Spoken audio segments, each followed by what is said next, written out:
मनावर के पास ग्राम लुनेरा सड़क के इस्कियापुरा में सोमवार शाम को एक युवक का फांसी के फंदे पर शव लटका मिला। सोमवार को मृतक अल्ट्राटेक सीमेंट फैक्ट्री में काम करता था। जब वह अपने घर के कमरे में चला गया था, एक रिश्तेदार ने उसे देखा कि माल सिंह लटका हुआ देखा और उसके बाद पड़ोसी की मदद से सबको उतार कर और पुलिस को सूचना दी गई। पुलिस ने मंगलवार को इस मामले में मर्ग कायम कर जांच शुरू कर दी है। घटनास्थल पर से कोई सुसाइड नोट नहीं मिला है। मृतक की पहचान माल सिंह, इसके पिता रूप सिंह 30 वर्ष बताई जा रही है। मंगलवार दोपहर 12 बजे सिविल अस्पताल में उसका पोस्टमार्टम किया गया। पोस्टमार्टम के बाद शव को लेकर पुलिस थाने पहुंची और परिजनों और गाँव के लोगों ने आरोप लगाया कि मृतक की पत्नी ने 2 लाख रुपए मांगे थे और प्रचलित करने का आरोप लगाया और थाने परिसर में शव को लेकर पहुंचे और परिजनों ने प्रताड़ित करने वालों को पकड़ने की मांग पर अड़े रहे और पुलिस परिसर में बैठे रहेंगे। थाना प्रभारी ईश्वर सिंह चौहान ने परिजनों को समझाया कि पोस्टमार्टम की रिपोर्ट आने के बाद जांच कर कार्रवाई की जाएगी। थाना प्रभारी ने उन्हें आश्वासन दिया कि 3 दिन में जांच कर आरोपी को पकड़ लेंगे। परिजन ने बताया कि पिछले हफ्ते मृतक की पत्नी मनु भाई भी कीटनाशक दवाई पी ली थी, जिसका इलाज मृतक परिवार ने मनावर के निजी अस्पताल में कराया था। इसके बाद पत्नी ने पति के खिलाफ सीएम हेल्पलाइन शिकायत भी की थी। परिजनों ने बताया कि मृतक की शादी को 10 साल हो गए थे और इनकी कोई संतान नहीं थी। टीआई ईश्वर सिंह चौहान ने बताया कि मंगलवार को इस मामले में मर्ग कायम कर जांच शुरू कर दी गई है। घटना से कोई सुसाइड नोट नहीं मिला है। बताया गया कि परिजनों के विस्तार बयान दर्ज करने के बाद आगे की कार्रवाई की जाएगी। क्या नाम आपका? चुन्नीलाल इसके। वो मृतक कौन लगता है आपका? मेरा अंकल का लड़का है। क्या घटना घटी उनके साथ? सर 8 से 9 साल शादी के हो गए। हाँ। जब से आपस में थोड़ा बहुत झगड़ा चलता रहता है। हाँ। 8 रोज पहले जो फ्लावर्स की दवा रहती है नॉर्मल, उसने ऊपर छिड़क ली थी और इसके ऊपर इल्ज़ाम लगा दिया था कि दवा पी ली करके। हाँ। तो राणे साहब के यहाँ पे हॉस्पिटल में भर्ती किया था। इसको मतलब 85 हज़ार के 85 से 90 हज़ार के लगभग पैसे लगा दिए और उसके बाद में घर आने के बाद में इसने सीएम हेल्पलाइन से उसको वो औरत ने उसके पापा ने सीएम हेल्पलाइन कर दी। सीएम हेल्पलाइन 181 पे सीएम हेल्पलाइन कर दी। उसके बाद में हम लोग जो परिवार के हैं, हम इनके घर गए थे कटाने के लिए कि भाई आपस में समझ लो और रिपोर्ट कटवा दो, फालतू दोनों के बीच में ही झगड़ा है ना। उसके बाद में उसने हमको क्या जवाब दिया कि मैं हेल्पलाइन सीएम हेल्पलाइन नहीं कटवाऊँगी, थाने में बंद करवाऊँगी। कभी सीएम हेल्पलाइन से रिपोर्ट कटवाना है तो 2 लाख रुपए देना पड़ेगा, तब जाके मैं कटवाऊँगी। ये मुद्दा है। उसके ऊपर बहुत प्रेशर डाला। उसके बाद में चल ठीक है नहीं कटवा करके हमने और उसको मृतक को शांत रखा था। उसके बाद में भी वो ऊपर से फ़ोन लगा कि बोले अभी पुलिस बुलवाऊंगी मरवाऊंगी, पुलिस बुलवाऊंगी मरवाऊंगी, सीएम हेल्पलाइन से कटवाना है तो 2 लाख रुपए देना पड़ेगा। उसके बाद में इनका आपस में झगड़ा चलता रहता है। उसकी सास को आपस में ये करके सास के गला पकड़ लिया था और इसको गिरा दी थी। तब से वो गिरी है, तब से उसको लकवा लग गया। वो बोल नहीं पा रही। उसको भी 2 से 3 बार मारा है इसने। बहुत परेशान करा बहुत इसने और ज़बरदस्त अभी भी 2 लाख रुपए मांग रही है और कटवाना नहीं चाह रही है। ठीक।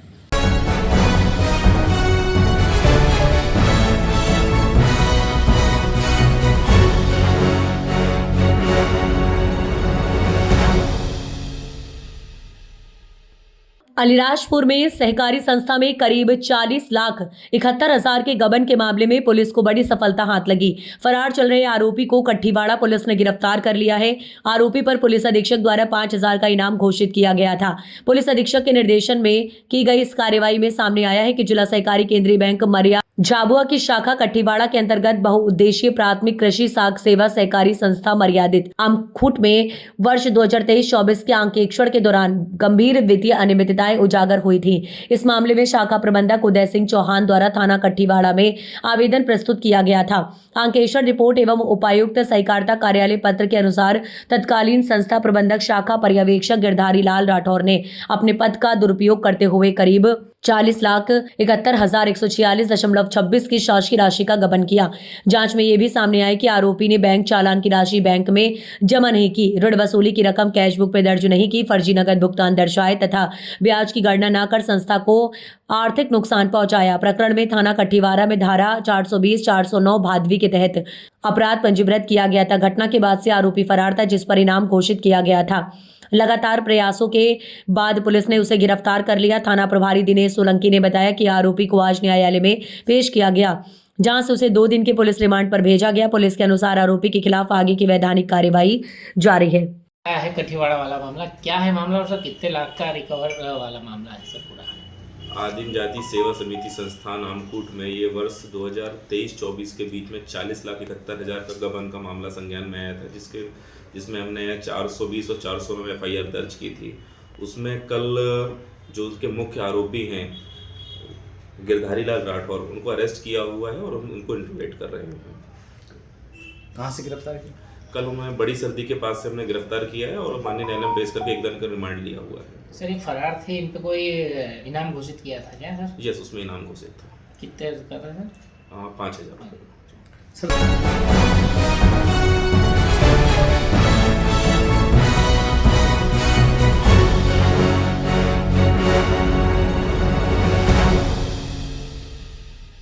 पीसीसी अध्यक्ष जीतू पटवारी ने एक बार फिर प्रदेश सरकार पर बड़ा निशाना साधा है। प्रदेश की बेहाल सड़कों पर तंज कसते हुए पटवारी ने कहा कि हर विभाग में भ्रष्टाचार फैला हुआ है, इस वजह से प्रदेश की सड़कों के हाल बेहाल हैं। डामर की सड़कों की स्थिति ऐसी है कि दरी की उठाकर एक जगह से दूसरी जगह रख दो। सरकार का एक भी मंत्री ऐसा नहीं है जो भ्रष्टाचार में लिप्त ना हो। कोई मंत्री हाथ उठाकर ये नहीं कह सकता कि जीतू पटवारी में भ्रष्टाचार में लिप्त नहीं हो। इस दौरान पटवारी ने किसानों की समस्याओं को लेकर भी बात कही। पटवारी ने कहा कि किसान बहुत परेशान हैं। मंत्री नगर सिंह के भाई द्वारा खाद ना होने पर लोगों को पीटा है। प्रदेश में खाद लेने वाले किसानों पर 100 जगहों पर लाठियां भांजी गई। खाद की कमी को लेकर भी जीतू पटवारी ने सवाल उठाए। किसानों की समस्याओं को लेकर पटवारी ने किसानों से जागने का आग्रह भी किया है। सर्वविदित है, एक ऑफिस ऐसा जहाँ करप्शन नहीं होता है मध्य प्रदेश में नहीं बचा। एक अधिकारी ऐसा जो करप्शन नहीं करता है ऐसा मध्य प्रदेश में नहीं बचा। और इसका मुख्य कारण है भारतीय जनता पार्टी की 50% कमीशन वाली सरकार। उसने वो भी केप तोड़ दिया, 50% से ऊपर कमीशन चाहिए। तो सड़क उठा के दरी जैसी डामर की सड़क लोग पटक रहे हैं और बता रहे हैं इनके भ्रष्टाचार फूट रहे हैं, उनको जग जाहिर कर रहे हैं लोग। वो चाहे हमारे उज्जैन जहाँ मुख्यमंत्री रहते हैं उस जिले की सड़कों के हाल देखो, इतना भ्रष्टाचार है तो समझ जाओ कि मुख्यमंत्री जी ने सबको छूट दे रखी है। आदरणीय मोदी जी, इस देश पे कृपा करो, मध्य प्रदेश पे कृपा करो। जो आपने मोहन यादव को छूट दे दी लूटने की, उनके मंत्रियों को दे दी, उसका असर अब जनता पे होने लगा है। जो तिनछा से तिल्लोर तक की प्रधानमंत्री सड़क इंदौर जिले की हमारे कार्यकर्ताओं ने उठा के इधर से उधर पटक दी। दरी जैसी डामर की सड़क को इस तरीके से हालात हो गए। हमारे PWD मिनिस्टर बार बार अलग अलग सड़क है तो गड्ढे रहेंगे प्रमाणित करते हैं कि हाँ हम भ्रष्टाचार करेंगे। तो ये बार बार एहसास कराता है प्रदेशवासियों, देखो समझो जागो कि अली बाबा 40 चोर की सरकार है। सारे मंत्री लूटने में लगे। मैं बार बार कहता हूँ एक ईमानदार मंत्री हाथ उठा के कहे कि हाँ मैं ईमानदार हूँ, जीतू पटवारी में दम हो तो मेरे भ्रष्टाचार बताए। एक मंत्री सामने नहीं आता है। इसका मतलब क्या है? यानी सब चोर है।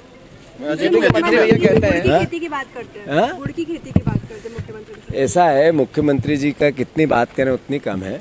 हमारे मुख्यमंत्री प्रदेश के हैं, हमें उनका सम्मान बढ़े, देश में मध्य प्रदेश का गौरव बढ़े।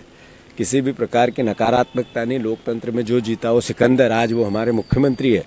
पर उनमें इतनी समझ होनी चाहिए कि जब वो बात करते हैं, भाषण देते हैं, तो कभी कहते हैं कि 50 कुंटल बंसीलाल गेहूं होंगे। बंसीलाल जी 50 कुंटल बीघे के गेहूं होंगे, वो बीज आ रहा है। वो बीज कहाँ है आज तक पता नहीं। दुनिया में कहीं 50 कुंटल बीघे का कहीं हमने गेहूं का बीज नहीं देखा। उसके बाद अभी गुड़ कहाँ उगता है, इस तरह की भाषा मुख्यमंत्री बोलते हैं। इन्हें एक तरफ शिवराज जी कहते हैं इनको पता नहीं कि आलू नीचे उगते हैं ज़मीन पे कि झाड़ में लगते हैं। इनको पता नहीं गेहूं का जो उम्बी होती है, जो गेहूं का दाना होता है ऊपर होता है कि नीचे होते हैं। वो मजाक करते हैं मोहन यादव की। मैं समझता हूँ इन दोनों की नूरा कुश्ती चल रही है। मोहन यादव की समझ को शिवराज भी चुनौती दे रहे हैं। पर मेरा आग्रह इतना है, किसानों की मजाक मत उड़ाओ। आप मत उड़ाओ इनकी मजाक, इनके साथ मत खेलो। किसान बहुत खून के आंसू रो रहे हैं। किसान आपके भोग में पीड़ित हो रहे हैं, दुखी हो रहे हैं, आंदोलित होंगे। मैं फिर से मुख्यमंत्री जी से आग्रह करता हूं। आज ही उन्होंने एक बयान दिया जावरा में, कहा कि इंदौर अब यहाँ से 20 किलोमीटर ही बचेगा जादू से। ये मुख्यमंत्री इस तरह की बात करना शोभा नहीं देता उनको। उनको जो सलाहकार हैं पहले वो बदले और बोलते वक्त मुख्यमंत्री संयम रखें। बीजेपी चतुर्वेदी की बेटी है निधि चतुर्वेदी, बीजेपी के मंत्री कहते हैं खाद की किल्लत नहीं है और पन्ना में इतनी लंबी लाइनें लगी हुई जहाँ पे किसान परेशान है। और अगर नागदा की बात करें तो किसान अपने खेत पे जाने के लिए हेलीकॉप्टर की मांग कर रहे हैं प्रशासन से। ऐसा है कि एक बीजेपी के मंत्री हैं नागर सिंह, उनके भाई ने, सगे भाई ने एक कर्मचारी को पीटा इसलिए कि खाद नहीं था। पुलिस ने 2-2, 3-3, 4-4 व्यक्तियों का प्रकरण दर्ज किया है कि खाद की लाइनों में जिनने दम तोड़ दिया। मैं मानता हूं कि करीब 100 जगह मध्य प्रदेश में डंडे चले हैं खाद को लेके। हमारी सरकार कुंभकर्णी नींद की सरकार है। हमारे शिवराज सिंह चौहान मध्य प्रदेश के किसानों को मूर्ख समझते हैं। जब मंत्री सरकार के मंत्री ये कहते हैं खाद की किल्लत नहीं है तो वो गाली देते हैं किसानों को। जिस तरह का हाहाकार खाद को लेकर ये मोहन सरकार में हुआ इससे पहले कभी नहीं हुआ। तो किसान भाइयों जागो, देखो, समझो। ये रोज कहते हैं कोई कमी नहीं है और रोज आप डंडे खाते हो, किसी न किसी जिले में खाते हो। आपके परिजन दम तोड़ देते लाइनों में लग लग के, महिलाओं को मारना पड़ता, उनके कपड़े फट जाते हैं। मैं समझता हूं कि ये सरकार जिसको हमने चुना ये आपको पीड़ित करके आपसे बदला ले रही है। जागो भाइयों, किसान भाइयों, जागो। मैं आपका बेटा हूं, आपके लिए लड़ता हूं, मदद करो मेरी।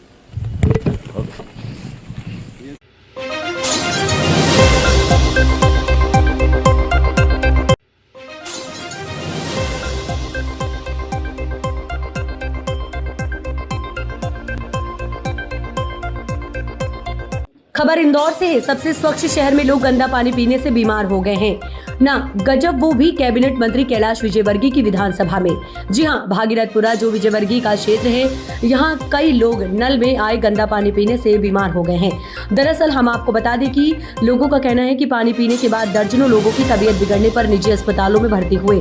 वहीं कई लोगों का घरों में उपचार जारी है। मामला सामने आने के बाद खुद मंत्री कैलाश विजयवर्गीय देर रात अस्पताल पहुंचे और बीमार लोगों से मिलकर इनके इलाज का इंतजाम किया। कैलाश विजयवर्गीय बोले कि क्या हुआ, कैसे हुआ, सब जांच का विषय है। फिलहाल सबका प्राथमिक उपचार जारी है। आगे से ऐसी घटना ना हो, इस पर काम करेंगे। देखिए, ये एक भागीरथपुरा एक बस्ती है जी, वहाँ के ही ज़्यादा पेशेंट हैं। और कल से महापौर जी, कमिश्नर साहब हमारे और प्रशासन पूरा लगा हुआ था। मैं दिल्ली से मुझे जानकारी प्राप्त हुई तो मैं तत्काल जो फ़्लाइट मिली उसी से आया हूँ। हमने निर्देश दिए कि किसी भी पेशेंट से पैसे नहीं लिए जाए जो प्राइवेट भर्ती हैं, और जिन्हें जमा कर दिए हैं उनको वापस भी हम कर देंगे। इनका पूरा खर्चा हम लोग उठाएंगे। सबसे बड़ी बात यह है कि हो क्यों रहा है जी, इसके लिए पानी के सैंपल लिए हैं, पानी की जांच हो रही है। और हम लोगों से आग्रह करेंगे कि अभी भागीरथपुर के लोग पानी बॉईल करके, हम क्लोरीन की गोली भी बंटवा दी है, उसमें बॉईल करें, एक क्लोरीन की गोली डालें, उसके बाद उस पानी का उपयोग करें। क्योंकि इतना बड़ा क्षेत्र है वो, और वहाँ से एकदम पता नहीं लग पा रहा है, क्योंकि सैंपल तो आज बहुत सारे लिए इन्होंने और एकदम पकड़ में नहीं आ पा रहा। पर हम जो भी शासन को और प्रशासन को करना है वो सब हम करेंगे। और मेरा ख्याल है कि कल तक हमें पता लग जाएगा कि इसके कारण क्या है, क्योंकि इसका कारण पता लगना बहुत ज़्यादा ज़रूरी है। तो कल लग जाएगा। लगभग कितने मरीज हैं, किन किन हॉस्पिटल में?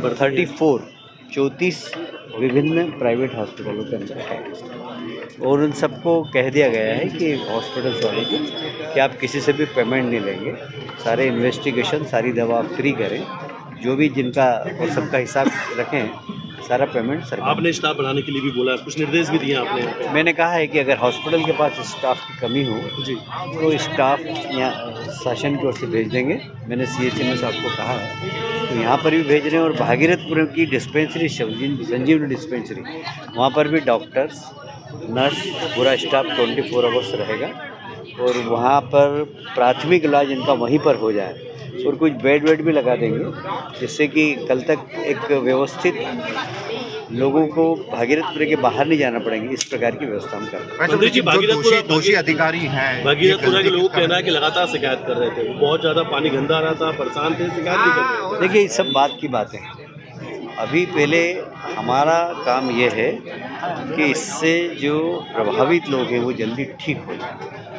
अब ये कोई मेन मिस्टेक नहीं हो सकती, मैनुअल मिस्टेक नहीं हो सकती, ये कहीं ना कहीं से कुछ टेक्निकल मिस्टेक, कोई आदमी ने जानबूझकर थोड़ी ख़राब किया, कोई आतंकवादी थोड़ी रहते हैं वहाँ पर, मैनुअल मिस्टेक नहीं। इसलिए कौन जिम्मेदार है अभी ये बात करने की आवश्यकता नहीं है, पर हाँ हम इसके कहाँ से गंदा पानी आ रहा है इसकी पूरी जांच करेंगे, आधुनिक तकनीकी से जांच करेंगे और साफ़ पानी जाए और भविष्य में इस घटना की पुनरावृत्ति नहीं हो, इसकी हम चिंता करेंगे।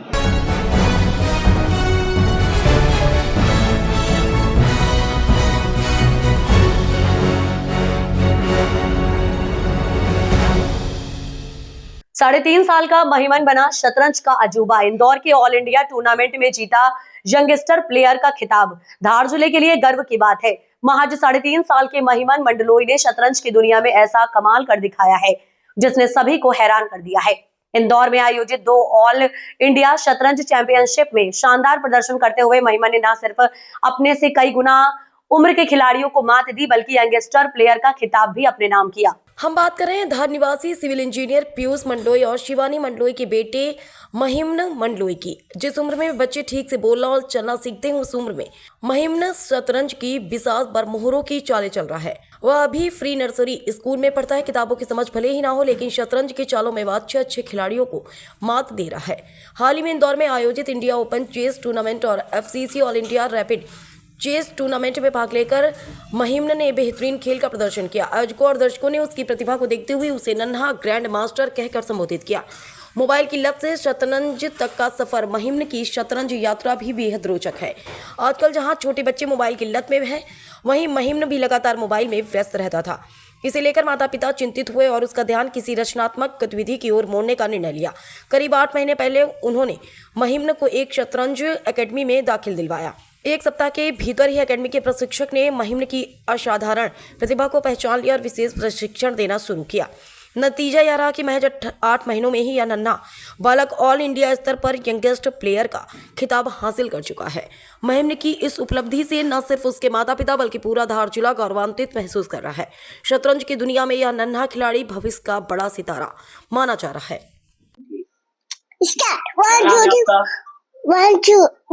पहले मुझे हिंदी करने दो। महिमन टाइम पास मत कर, वहाँ को गुस्सा आ जाएगा। क्या नाम है आपका? मेरा नाम है महिमन मंडलोई और मैं कितना महीने से चेस खेल रहे हो आप? मुझे बताओ कितना? 8 महीने से चेस खेल रहा हूँ। कल क्या जीता आपने? कौन सा अवार्ड जीता? मैंने कल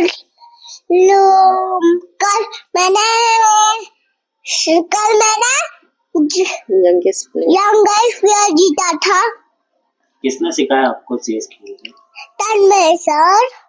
कितने समय से सिखाया? कितने समय से चेस खेल रहे हो आप? 8 महीने से। आपका नाम? 8 महीने से। आपका नाम बताओ। महिमन मंडलोई है मेरा नाम। आपके बच्चे ने चेस में कौन सा खिताब जीता है? इसने यंगेस्ट प्लेयर का अवार्ड मिला इसको कल। FCC all India rapid chess championship था उसमें। क्या उम्र है बच्चे की? 3.5 साल का है। कितने समय से खेल रहा था चेस में? ये 8 महीने से चेस खेल रहा है। इसके पहले भी कोई खिताब जीता है? हाँ, इसके पहले भी लास्ट मंथ जो हुआ था वो भी ओपन रैपिड चेस चैंपियनशिप था, उसमें भी इसको यंगेस्ट प्लेयर का अवार्ड मिला था। किसकी उपलब्धि मानते हैं आप? इतना छोटा सा बच्चा है। इसकी मेहनत है और इसको जो कोच सिखा रहे हैं उनकी पूरी मेहनत है। क्लासेस जाता है उनके पास ही। ऐसे कैसे क्या बहुत टफ है चेस खेलना? ये पहले फोन बहुत चलाता था तो हमको इसकी फोन की लत छुड़वानी थी, तो हमने सोचा कुछ क्लास ज्वाइन करवाते हैं। हमने इसको जब सर के पास भेजा तो उन्होंने बोला बहुत छोटा है पर मैं कोशिश करूंगा। उन्होंने देखा कि ये कर सकता है तो फिर इसको उन्होंने कंटिन्यू कर लिया और अब ये सीख चुका है बहुत हद तक। अच्छा, बच्चे के सामने कौन था? 8 मैचेस हुए थे तो 8 राउंड में अलग अलग थे। रैंडमली कोई भी आके बैठ सकता है, अपोनेंट किसी भी एज का हो सकता है। 240 खिलाड़ी थे, पूरे ऑल इंडिया से आए थे 240, उसमें ये सबसे छोटा बच्चा रहा। तो मेरा नाम डॉक्टर शिवानी मंडलोई, महिमन मंडलोई।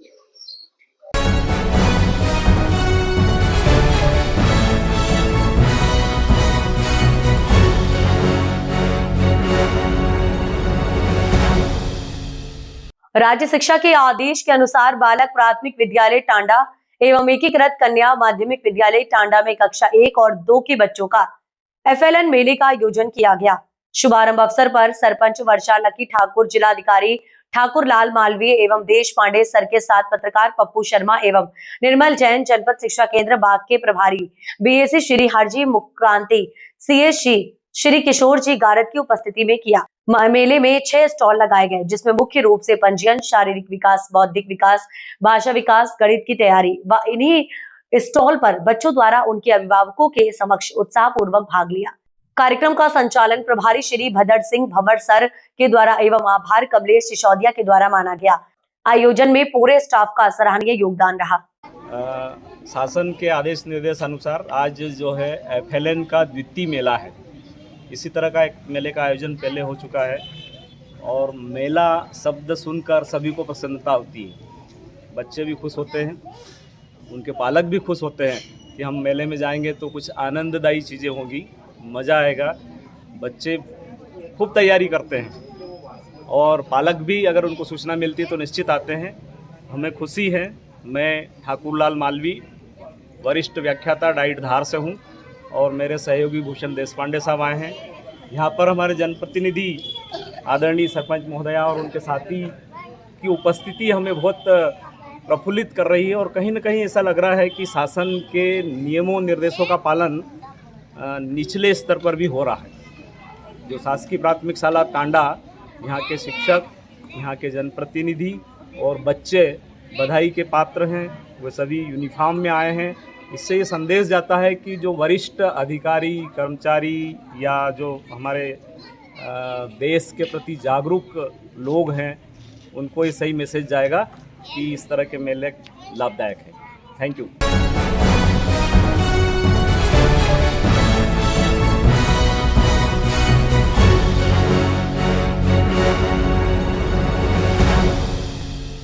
मुरैना जिलाधीश लोकेश कुमार जांगड़ ने आज उपजौरा तहसील पर जन सुनवाई की, जिसमें उन्हें द्वारा करीब 150 आवेदनों को सुना गया, जिसमें सभी लोग गांव और शहर से अपनी अलग अलग तरह की समस्याएं लेकर जन सुनवाई में पहुंचे। जैसे ही लोगों को पता चला जौरा तहसील पर जिलाधीश की जन सुनवाई की जा रही है तो लोग काफी संख्या में आना शुरू हो गए और देखते ही देखते भीड़ बढ़ने लगी। जन सुनवाई में कई प्रकार की समस्याएं लेकर लोग पहुंचे, जिसमें जौरा के रुद्र दुबे द्वारा यह शिकायत की गई है कि जौरा नगर में खुले में मांस, मछली, अंडा की बिक्री सब्जी मंडी में 20 सड़क पर बनी मजार सब्जी मंडी में रखे जाने वाले ताजिया की जगह पर हुए अवैध दुकान के निर्माण को लेकर शिकायत की गई है। कुछ लोगों द्वारा सब्जी मंडी में रोड पर अतिक्रमण कर लिया गया, जिससे राहगीरों को निकलने में समस्या होती है, उसकी भी शिकायत की गई है। कुछ लोग जमीन संबंधी सीमांकन अतिक्रमण की समस्याओं को लेकर पहुंचे थे। कुछ आवेदनों को TL के लिए अंकित किया गया है। मांस मछली बेचने वालों के लिए 10 दिन के अंदर दूसरी जगह शिफ्ट की जाएगी। वहीं सब्जी मंडी के अतिक्रमण को लेकर कहा गया है कि अब अतिक्रमण करने वालों पर कानूनी कार्रवाई की जाएगी। आज माननीय कलेक्टर महोदय के द्वारा जौरा तहसील प्रांगण में जन सुनवाई ली गई, जिसमें करीबन 150 आवेदन प्राप्त हुए हैं और विभिन्न विषयों के संबंध में आवेदन प्राप्त हुए हैं, जिसमें से कुछ विषयों पर TL भी अंकित की गई है, तो उनका अतिशीघ्र हम नियमानुसार निराकरण करेंगे। सर कितने आवेदनों पर सर TL की गई है? और ये लेखा जोखा तो अभी हमने पूरा नहीं बनाया है, लेकिन करीबन 30 ऐसे होंगे आवेदन जिन पर TL मार्क की गई होगी और कुछ आवेदन पे अभी और भी मार्क की जा रही है। आज जिलाधीश जी जौरा आए, क्या नया महसूस किया अपन ने? ये नया महसूस किया कि साहब आए तो बहुत सारे जो आवेदक हैं जो काफ़ी दिनों से नहीं आए थे या जिनका काम कुछ लंबित था, वो आज हमारे पास सामने उपस्थित हुए हैं और उन्होंने अपने आवेदन प्रस्तुत किए।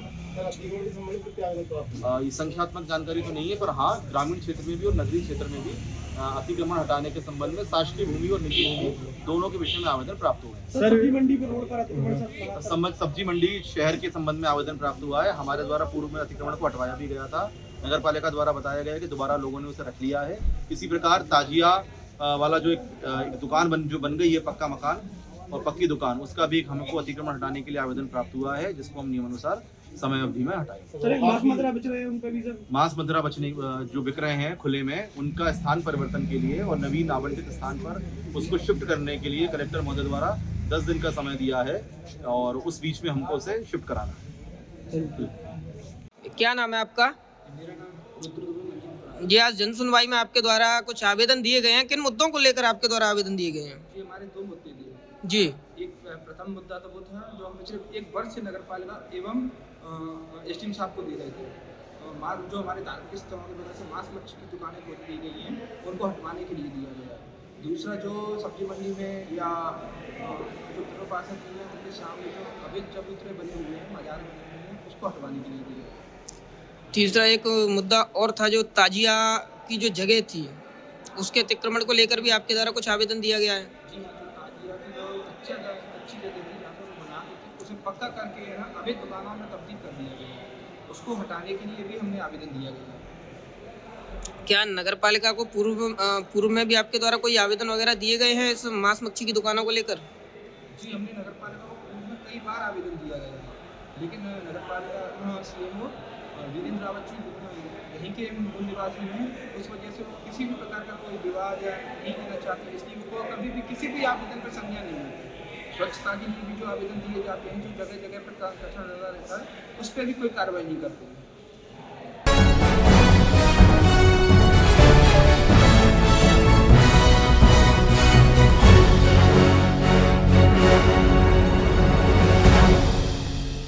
अंजड़ प्रीमियर लीग का शानदार समापन, इंदौर की टीम ने जीती सांसद ट्रॉफी। अंजड़ में परिंदा क्रिकेट क्लब द्वारा आयोजित Akhil Bharatiya T20 leather ball cricket स्पर्धा अंजड़ प्रीमियर लीग के फाइनल में इंदौर की टीम ने बड़ौदा टीम को शिकस्त देकर शानदार जीत हासिल कर सांसद ट्रॉफी पर अपना कब्जा जमाया। समापन समारोह मुख्य अतिथि पूर्व कबड्डी खिलाड़ी रणछोड़ पाटीदार, अध्यक्षता मध्य प्रदेश महिला क्रिकेट टीम की खिलाड़ी आशना पाटीदार, विशेष अतिथि बड़वानी पुलिस अधीक्षक जगदीश टावर, समाज सेवी विठल मामा पाटीदार व ओम सोनी। आपको बता दें कि पुरस्कार वितरण, प्रथम पुरस्कार 1 लाख रुपए का साकेत इंटरनेशनल स्कूल की ओर से सुनील मामा पाटीदार द्वारा दिया गया। दूसरा पुरस्कार 51,000 का अहमदाबाद के विनोद मालविया द्वारा उनके पिता स्वर्गीय सीताराम मालविया की स्मृति में दिया गया। सभी खिलाड़ियों को ट्रॉफी खरगोन बड़वानी लोकसभा सांसद गजेंद्र सिंह पटेल द्वारा दी गई। दूसरा सेमीफाइनल बड़ौदा ने धुलिया को 10 रनों से हराया। फाइनल मैच इंदौर ने बड़ौदा को 64 रनों से हराया।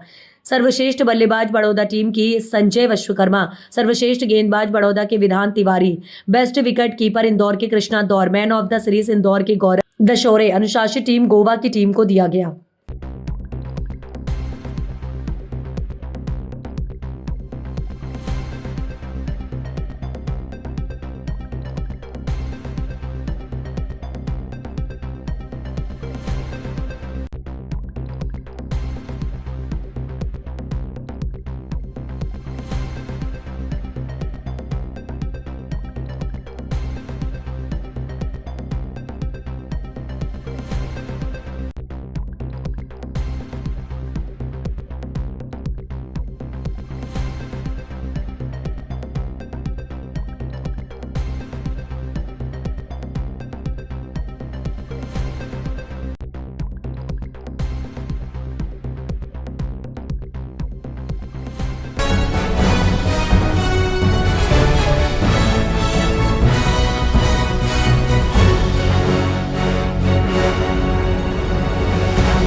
इंदौर में 31 दिसंबर को लेकर चलाए जा रहे विशेष चेकिंग अभियान के दौरान पुलिस को मिली बड़ी सफलता, जिसमें कनाडिया थाना पुलिस ने एक वाहन की तलाशी के दौरान डिक्की से 1 करोड़ 18 लाख रुपए बरामद किए हैं।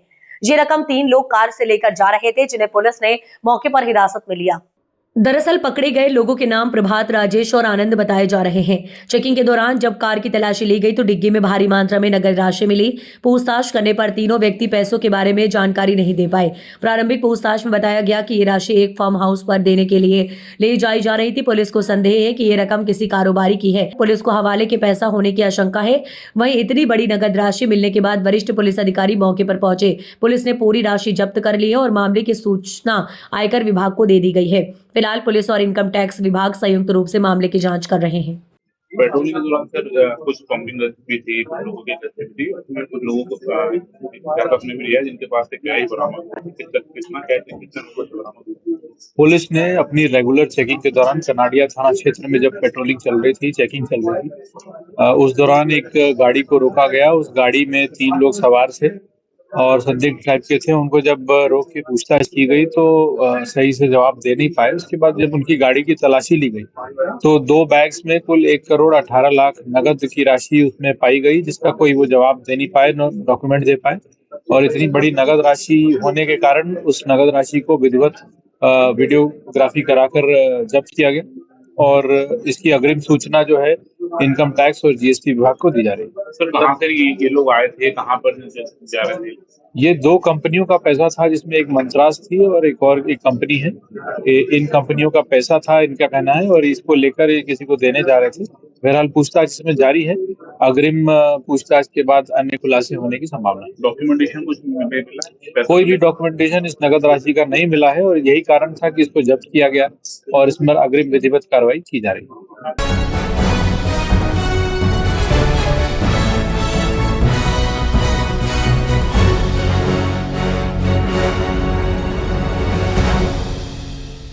आगामी त्योहारों को देखते हुए टांडा पुलिस थाने पर शांति समिति की बैठक नायब तहसीलदार सुरेश चंद्र, जमरा थाना प्रभारी संजय कुमार रावत, एएसआई रमेश चंद्र नायक की उपस्थिति में संपन्न हुई। बैठक में तहसीलदार ने आगामी त्योहारों को आपसी भाईचारे के साथ में मनाने का आग्रह किया। किसी भी प्रकार के अफवाह आने पर पुलिस को सूचना दें और बड़ी शांति के साथ अपने अपने त्योहार उत्साह से मनाएं। साथ ही तहसीलदार ने सोशल मीडिया पर कोई भड़काऊ पोस्ट शेयर न करें। अगर आपके पास आती भी है तो उसे अपने पास ही रखें, आगे शेयर न करें। पुलिस की साइबर सहित पुलिस की निगाह पूरी सोशल मीडिया पर रहेगी। शांति समिति में आए गणमान्य नागरिक सहित पत्रकारों ने नगर में तेज रफ्तार वाहन चालकों पर अंकुश लगाने वाली बात भी कही। थाना प्रभारी ने कहा कि चाइना डोर से पतंग उड़ाने वाले बच्चों पर सभी माता पिता भी अपनी निगाह बनाए रखें, उन्हें चाइना डोर का उपयोग न करने दें। बैठक में सभी समाज के प्रमुख सहित गणमान्य नागरिक एवं पत्रकार उपस्थित थे। बसंत पंचमी के संबंध में जनसंवाद रखा गया था, जिसमें ग्राम के गणमान्य नागरिक से बात की गई और उनसे विचार विमर्श किया गया त्यौहार के संबंध। सभी गणमान्य नागरिक उपस्थित हुए थे। जो आगामी त्यौहार बसंत पंचमी को लेकर मीटिंग ली गई, जिसमें तहसीलदार साहब उपस्थित थे। साथ में यह भी बताया गया कि सभी अफवाहें जो सोशल मीडिया के रूप से अफवाहें जाती है तो उसको कैसे कंट्रोल किया जाए और उस अफवाह पर ध्यान न दे, इस संबंध में सभी गणमान्य नागरिकों से चर्चा की गई है और सभी ने आश्वस्त किया है कि आगामी त्यौहार शांतिपूर्वक सब संपन्न करेंगे। सर नाम मुद्दाई सर पहले मकर संक्रांति के बारे में संजय रावत, थाना प्रभारी टांडा।